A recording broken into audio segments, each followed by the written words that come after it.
Hindi naging madali ang biyahe pauwi ng Gilas, Pilipinas mula sa FIBA Asia Championship sa China.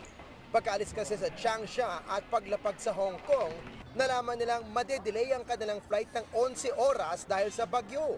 Sa airport na natulog ang Gilas at kinaumagahan ay saka na sila nakalipad pauwi. Pag-uwi nila, sumalubong sa kanila ang mga sabik na fans na excited makita ang mga bayani sa hardcourt. Maging mga kapwa pasahero sa flight, nagpa-picture sa mga players. Matatandaang noong Sabado, sunod-sunod ang galit na tweets ni Samahang Basketball na Pilipinas, Chairman Manny Pangilinan, ukol sa umunoy pananabotahe sa Gilas. Ilang beses nakaranas ng aberya ang Team Gilas, gaya ng hindi pagandar ng electric bus ng team dahil nawalan daw ng charge. Pati assistant coaches ng Gilas na sa lahat ng mga game ay nakakaupo sa likod ng bench ng Gilas, biglang nabawian ng tickets.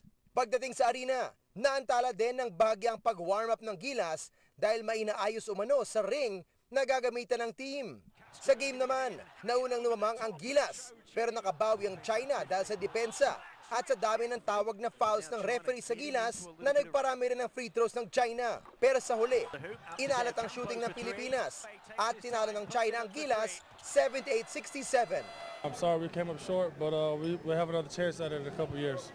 Si Calvin Abueva, pinalampas na lang ang pangungutya ng Chinese fans sa likod ng kanilang bench noong finals. Nasa lugar sila wala tayong magagawa, talagang ngayon na. Papasalamat ako na buong suporta nila na kahit di man natin nakuha yung gold na nandiyan pa rin sila. Sa labas ng airport, malapiesta ang salubong sa Team Gilas. Para naman sa Executive Director ng Samahang Basketball na Pilipinas, wala pa silang plano sa team.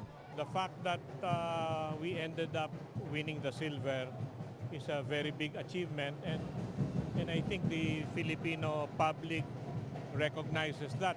Plano ng Gilas na magpahinga muna kasama ang kanilang mga pamilya at sariwain ng tagumpay ng pagiging silver medalist sa FIBA Asia.